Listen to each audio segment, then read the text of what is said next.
ये हमें डेट की सीड्स मिली हैं, खजूर की सीड्स। कम से कम तो ये 2000 सीड्स तो होंगी। और ये माहेश्वरी फार्मा से हमें रिसीव हुआ है। ऐसे ही हमें लोग सीड्स देते रहते हैं। We have seeds of different varieties. हम यहाँ पे इस एरिया में खजूर की प्लांटेशन करेंगे, मतलब खजूर के सीड्स फेंक देंगे। जिससे क्या होगा कि आने वाले टाइम में जब बरसात होगी 2 महीने के बाद, 3 महीने के बाद जब बरसात शुरू होगी, तो उस टाइम पे जर्मिनेशन होगा। और 2 से 3 साल में, या कह लिए मैक्सिमम 5 ईयर्स में, ये जो सीड्स हैं खजूर के पेड़ बन जाएंगे और पोरस हो जाएगी मिट्टी। जिससे जो पानी है बरसात का वो ज़मीन के अंदर एब्जॉर्ब होगा, और जो इधर सूखी नदी है उसको एक स्ट्रीम भी मिलेगी, पानी का एक स्रोत मिल जाएगा अंडरग्राउंड वाटर का। वैसे तो इधर पौधे हैं, लेकिन ये सब छोटे पौधे हैं जो बरसात गर्मी के दौरान सूख जाएंगे, फिर बरसात में पनपेंगे, फिर झाड़ टाइप के हैं।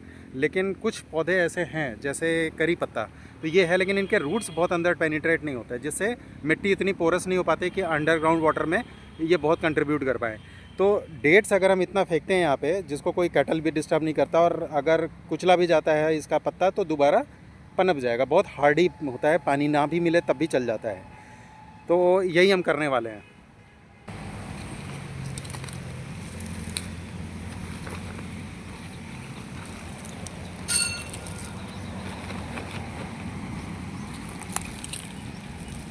थोड़ा इधर फेंका, कुछ आगे भी फेंकेंगे।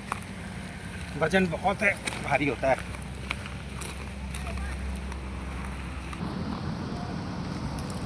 जिन सीड्स का जर्मिनेशन नहीं हो पाएगा तो कोई चिंता की बात नहीं है, ऑर्गेनिक मैटर है, ये डिकम्पोज होकर के कंपोस्ट बना देगा।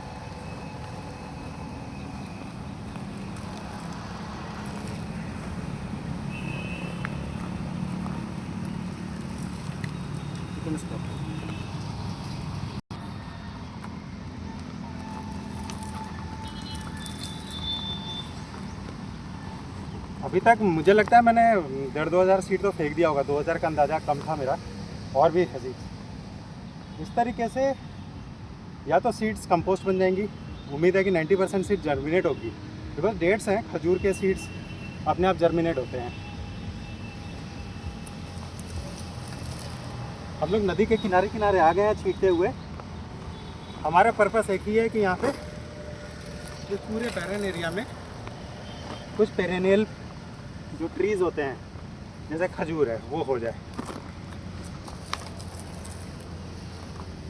इनको केयर की भी ज़रूरत नहीं पड़ती।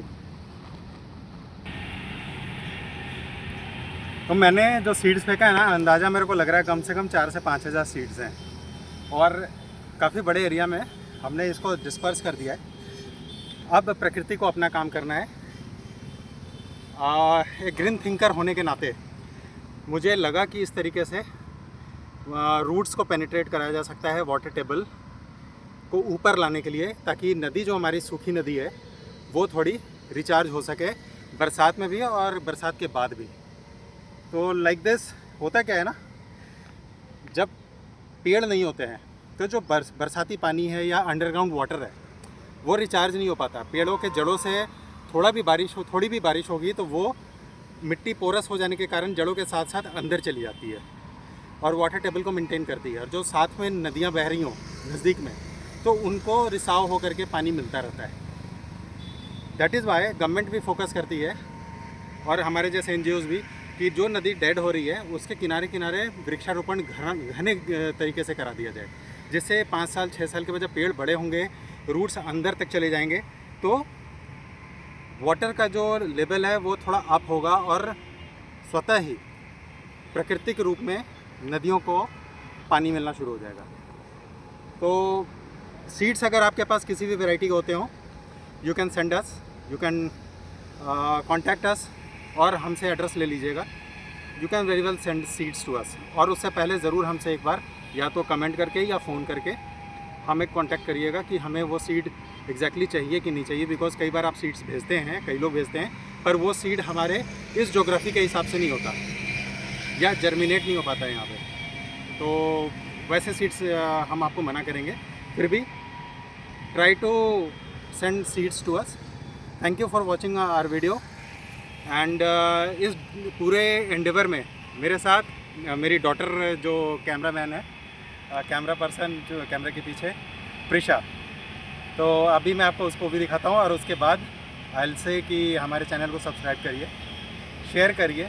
आइडिया अच्छा लगता है तो आप भी आसपास अपने बैरन एरियाज़ में इस तरीके के सीड्स फेंक सकते हैं, जैसे खजूर के सीड्स हो गए, है ना। Do this.